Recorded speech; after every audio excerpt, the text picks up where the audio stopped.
I am MDC.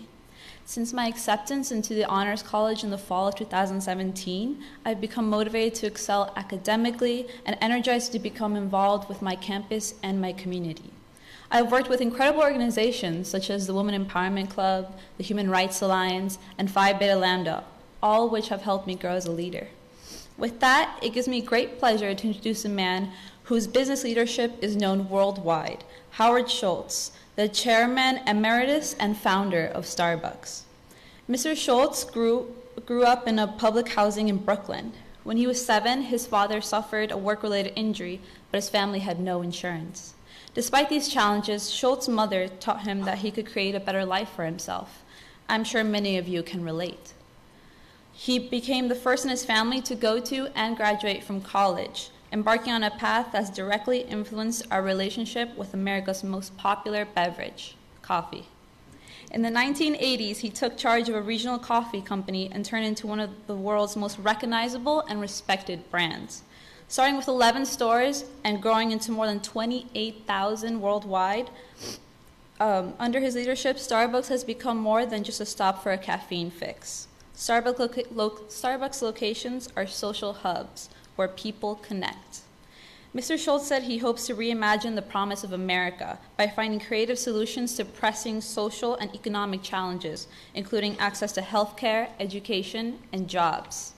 At Miami Dade College, we always appreciate having national leaders stop by to share their vision. So please join me in giving a big MDC welcome to Howard Schultz.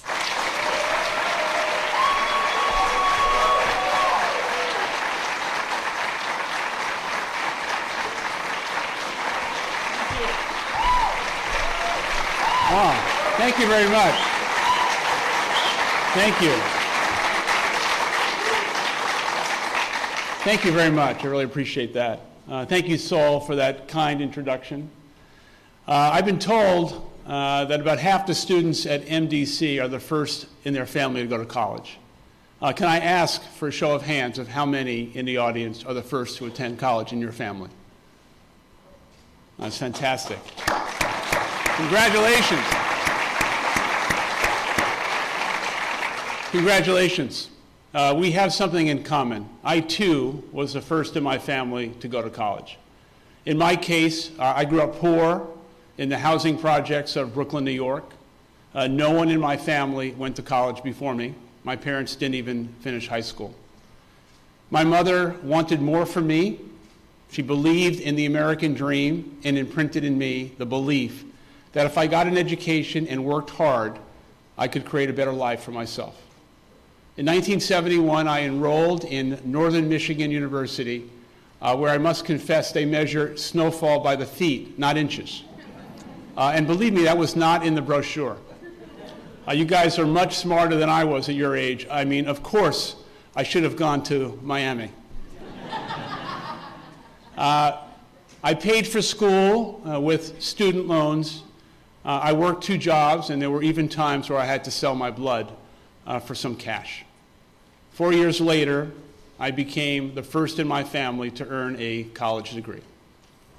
I became the CEO of Starbucks when the company had just 6 stores, and by the time I left last year, it had almost 30,000 stores in 77 countries. And over the years, Starbucks has provided a job for nearly 3 million people. Along the way, I sought to build a different kind of American company, one that would achieve profit with humanity. We provided first jobs for tens of thousands of young people, many of whom are here today. Thank you. We hired more than 20,000 veterans and military spouses. We provided our frontline baristas a pathway to the middle class. We offered all of our employees, even part-timers, health care and stock ownership. Today, employees can also earn a 4-year college degree tuition-free. At each juncture, people said that these kinds of investments shouldn't and couldn't be done in a for-profit company, that it would not work. But we refused to listen to the skeptics. Instead, we put our people first and found a way to give them access to health care, ownership, and education while building a profitable company.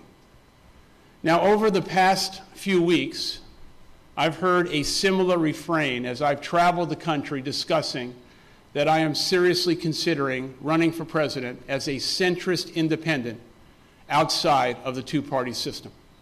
It won't work, people are saying. It cannot be done. Well, let me say to all of you, I do not accept that.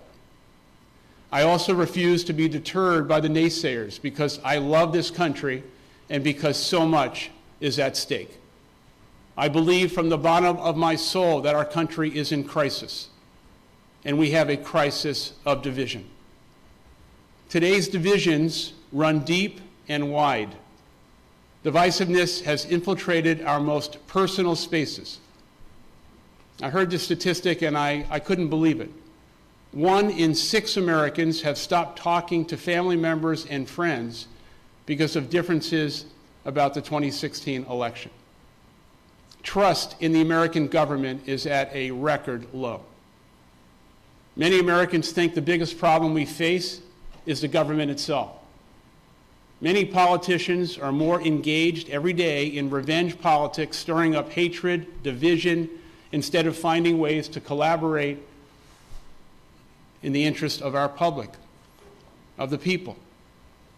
Over the past several weeks, I've asked every group I've met all over the country a question I'd like to ask of you. Raise your hand if you think the government is working well for you, your family, and the American people. Just look around. We don't have one hand up. And this has been consistent throughout the country over the last 5 weeks. No hands go up. Well, I'm here to say I don't accept that, and I believe that we as Americans deserve better. The system is broken, it's not serving us, and we need to do something about it. The cost of our government's dysfunction is great, and obviously it's impacting all of us.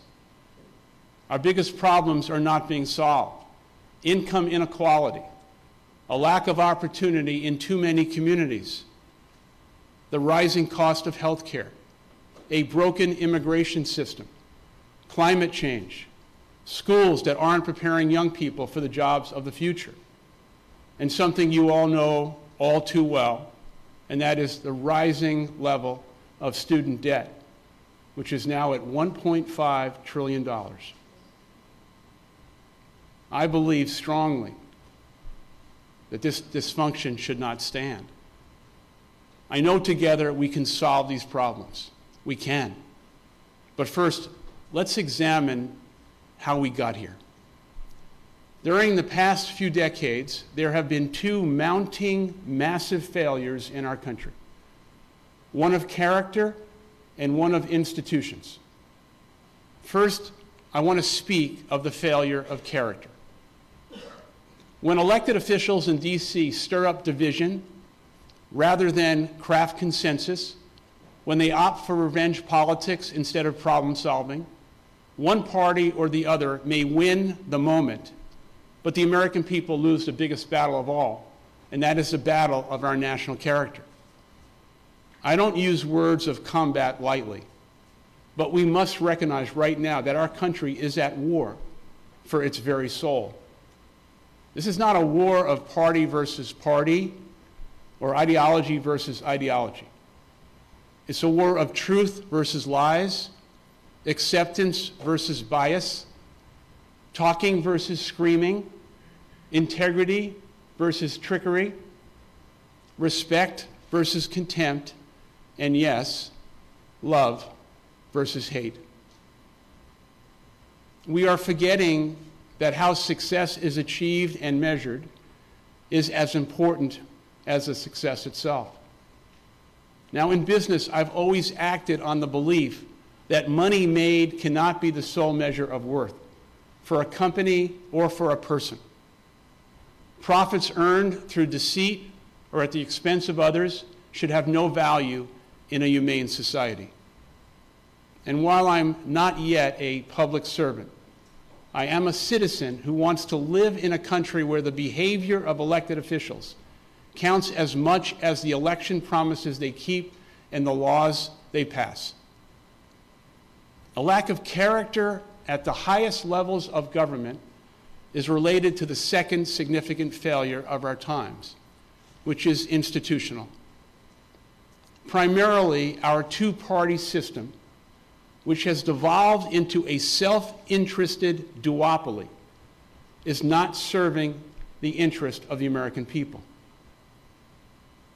When our political parties accept millions of dollars in contributions from lobbyists, Congress acts in the interest of lobbyists, not in the interest of the American people. Pharmaceutical and healthcare companies spent $280 million last year alone to unduly influence elected officials. And should we be surprised at any level that Congress has not acted more vigorously to reduce the price of pharmaceutical drug products? During the Great Recession, big banks and automakers who have legions of lobbyists got bailed out. American workers who lost their jobs did not. No wonder. 71% of Americans believe that our system of government, right now, 71% believe the system is rigged. And it is. Another example of our broken political system is gerrymandering. When our parties draw voting districts to favor one side or the other, Congress reflects the will of the political parties, not the will of the people. That's not how it's supposed to be done. If you're a Republican in a Democratic district, or a Democrat in a solidly Republican district, or an independent in any district, your voice and your vote is silenced and it doesn't matter because it's been predetermined. That's not our democracy. That's not how it should be. Our dysfunctional two-party system has also fueled political extremism on the far left and the far right. These two extremes differ in nature, but their respective voices, while small in number, are loud and getting louder. So loud, in fact, that they now represent a clear and present danger to our democracy, our free enterprise system, two key pillars of American democracy and American life. Let me first address the threat to democracy. As the far left and the far right adopt more authoritarian styles of governing to advance their respective and wildly diverging policies, there is less tolerance for dissenting opinions. The most compelling example of this threat is the presidency of Donald Trump. Let me repeat that. The most compelling example of this threat is the presidency of Donald Trump. The damage this presidential administration has already inflicted on our democratic institutions and ideals is severe and should be unacceptable to all of us. It has assaulted the rule of law and undermined our justice system. It has demonized our free press. It has flagrantly used a national emergency for pet projects, circumventing an entire branch of government. It has given hate speech license by failing to quickly and fiercely condemn bigotry and racism at every level. There's no better example of a failure of character than our current president. The response to Trumpism by Democrats in Congress has produced, in my view, a reciprocal danger and another brand of extremism. And that extremism threatens our American free enterprise system. Now, America's free enterprise system has provided more opportunity and created more prosperity than any other economic model in the history of the world. It has encouraged and unleashed the creativity of the individual, and it has birthed and scaled inventions that have enhanced and empowered humanity all over the world. Here in Miami, You understand that. This city and all of South Florida is the home of hundreds of thousands of immigrants who have fled socialist revolutions that have destroyed free enterprise systems and the rule of law. These immigrants, these extraordinary, wonderful people from Cuba, from Venezuela, from Nicaragua, and other parts of Latin America have embraced the American way and found success while making tremendous contributions to their communities and our country. In my view, and I think in the view of so many, this truly exemplifies the American dream. But today, our free enterprise system is under attack. Several Democratic presidential candidates espouse policies that amount to thinly veiled levels of socialism. Democrats in Congress are full partners in this leftward tilt, with unrealistic plans like the Green New Deal and false promises like government-paid health care, free college, and jobs for all. The intentions behind these ideas are sincere.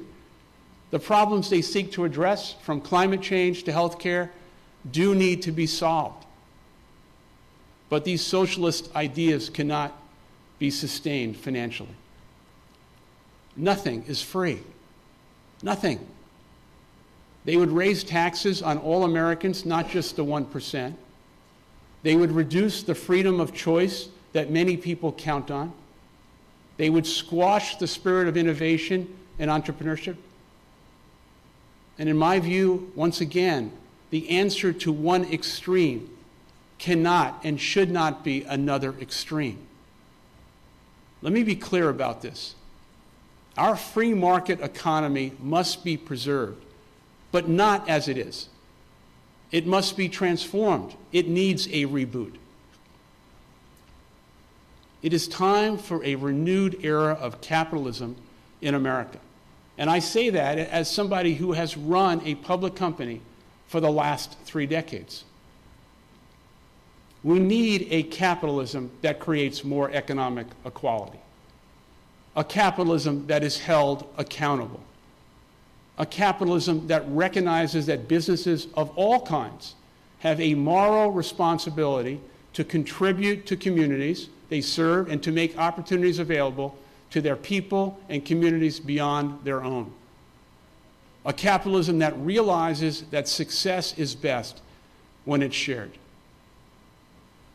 For more than 2 centuries, our political parties have been moderating institutions in American life.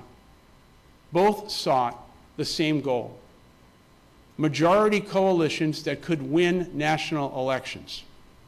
And those elections were determined by which candidate was most effective of occupying the center of American politics and American life. But the center right now is not holding. America's vital center is weakening, and it's falling apart. In a sense, the 2 emergent political extremes have hijacked the center. The center, in my view, must hold. I know many Americans think we need extreme solutions to fix what's broken. I respect that passion, but I respectfully say there is a better way forward. Let's break the cycle of swinging from one extreme to another, in which we see and witness revenge politics every day.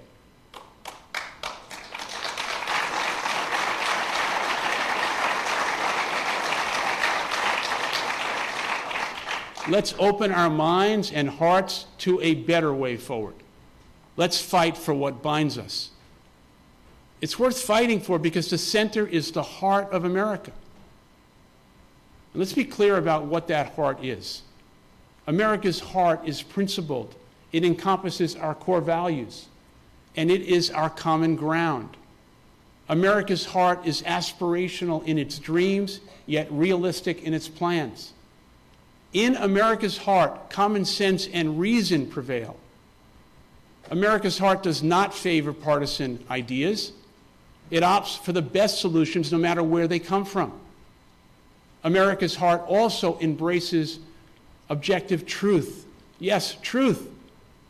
And our truth informs our problem solving.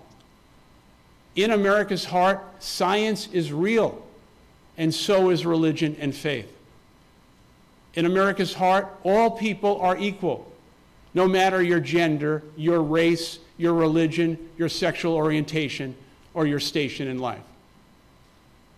In America's heart, we stand as we always have, with our allies around the world. America's heart is compassion and humanity. America's heart is not we the faction or we the tribe. It is and always has been and needs to be again, we the people. We the people. America's heart is one nation under God with liberty and justice for all. It is where freedom and economic opportunity come together. We have an obligation to preserve and strengthen it, not just for today, but for future generations. And once the center is lost, the heart of America will go with it. We can't allow that to happen. Now, I stand here today just as one citizen of 330 million. I'm one voice among many, but I stand here with a deep, deep belief that we can do better, that we are better than this. We are.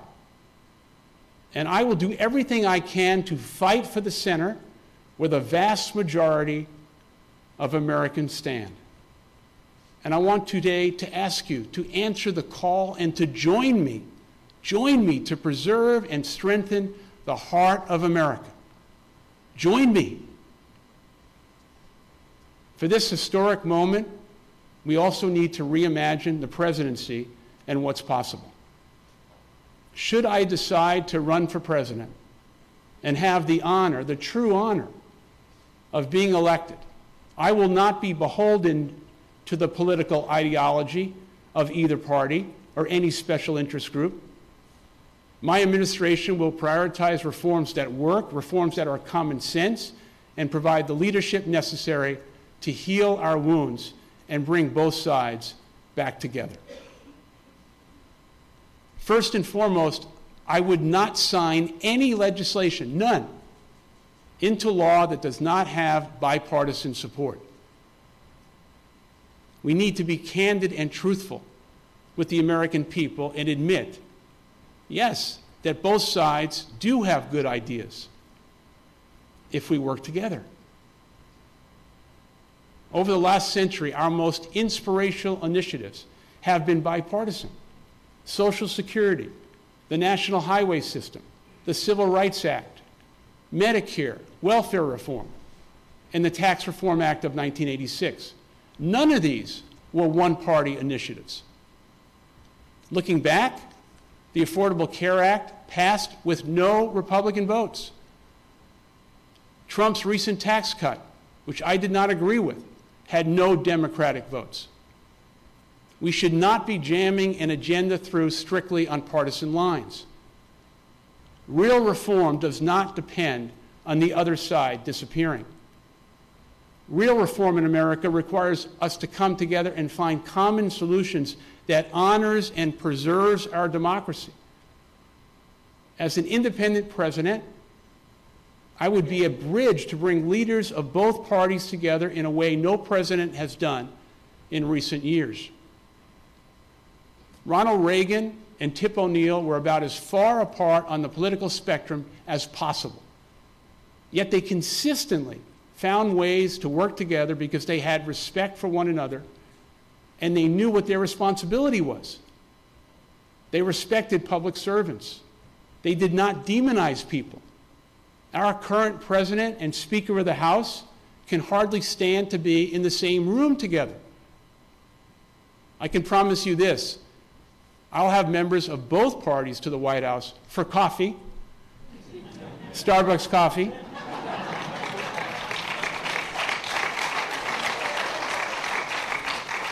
as often as I can.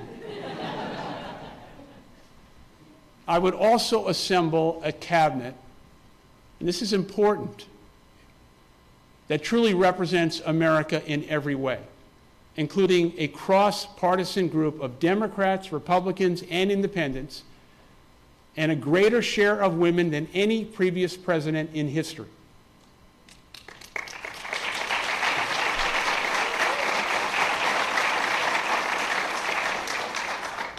And I will seek out, regardless of party or affiliation, the most qualified people, period, based on merit. I won't humiliate them on Twitter or make decisions so outrageous that they feel compelled to resign and protest. The loyalty I will expect from them will be to the Constitution and the rule of law.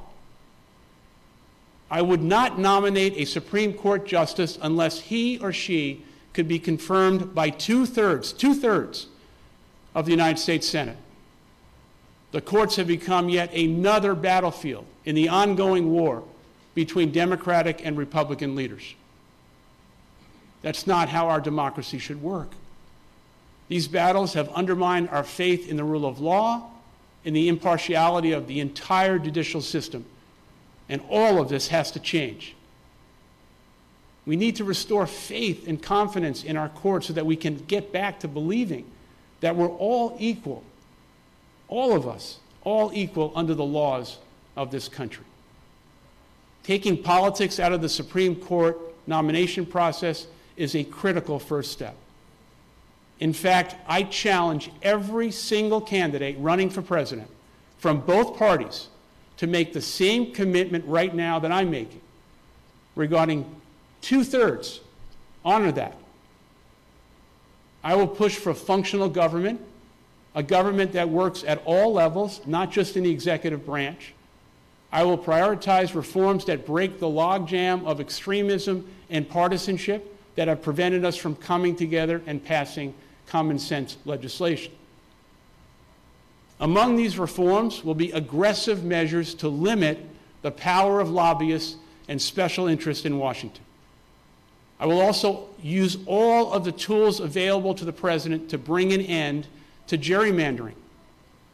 And by the way, gerrymandering is a code word for rigging the system.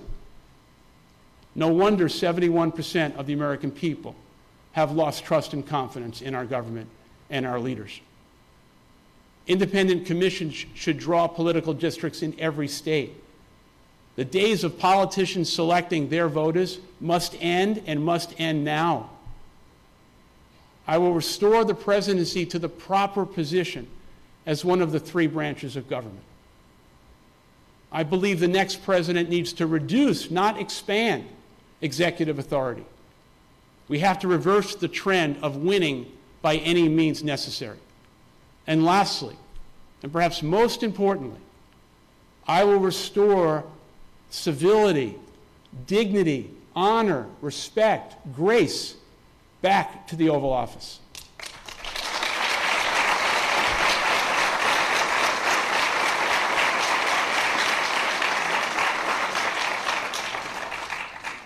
Governing from the center means responsibility. For too long now, our government has been spending more than it takes in. This year, that figure, unbelievable, will be almost $1 trillion. Yes, $1 trillion. Our national debt, all of the money our federal government has spent beyond its means, is $22 trillion. It's immoral. It's reckless. And both parties are complicit. That's larger than the size of the entire U.S. economy. This is a moral abdication because the burden of that debt is going to fall on the shoulders of your generation. We already spend more on interest on the debt. This is an amazing number, $500 billion of interest expense every year than we do on all federal programs to help the children of our country. It's insane. It's reckless. It's wrong. It's a lack of leadership. It's a lack of responsibility. And once again, it is emblematic of how broken the system is, and both parties are complicit. And that figure is only going to increase in the years to come unless somebody decides to fix it. to stand up and be accountable. The government is going to have to spend less on education, health care, and everything vital in our national interest if we do not get hold of this national debt. It's as if the two generations before you took out a bunch of credit cards in your name at your birth and completely maxed them out, and then said to you, we're going to leave you, after we did all of that, to pay the bills. It's appalling. It's outrageous. And we should all be upset about this. $1 trillion is a hard number to get your arms around, but let me tell you, this number is increasing with Donald Trump in office, $1 trillion a year. It can't continue, but we can fix it. If I decide to run and if I become president, I promise that I will get the federal budget under control and address the reckless growth of the national debt. I make that promise to you.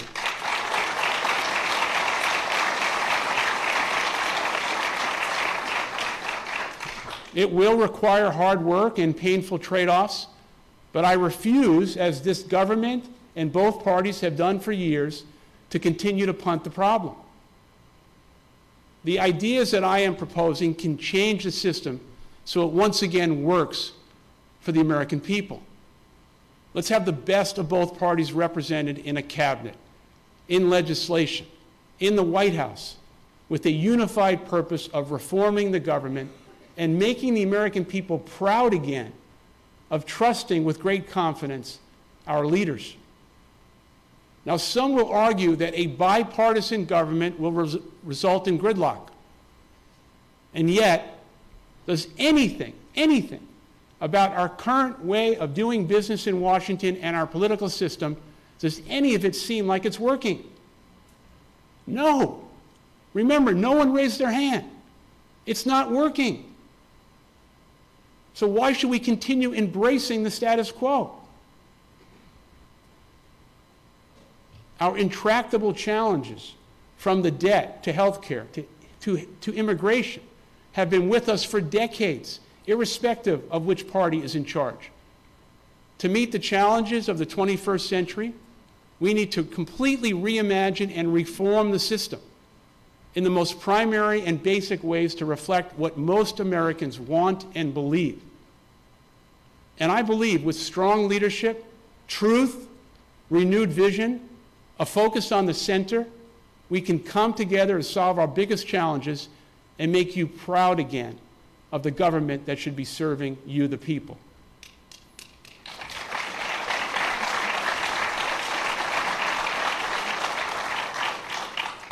We are, after all, a nation of innovators, of problem solvers. We are Americans. I believe there is a widespread consensus on so many of our most pressing issues, even if we don't see that reflected in our political class. Now, in the coming weeks, I will be outlining an economic agenda for the American people on how we can join together to better support American workers, communities, and families. Americans are fed up and exhausted with our two parties. We want another choice, a new way. You are the voices that can revive the center. And it's your time for your voices to be heard, not to be a bystander, but to be heard. Now, growing up, my mother inspired me to imagine a better future. I've never stopped trying. Today, all of us can follow in the footsteps of those who came before us and reimagine the promise of America. I realize it will not be easy, but it is our destiny. Because yes, we are all Americans. We can come together. We can fix this, and we can unify the nation. Along the way, we may disagree, but we can embrace our differences with a high level of respect and with civility. We can protest the way things are, but we can also plan for a better tomorrow. We can criticize the status quo, but we also can create a better future. It is time, as Abraham Lincoln so eloquently urged at another perilous moment in our nation's history, for a new birth of freedom. And that government of the people, by the people, for the people, shall not perish from the earth.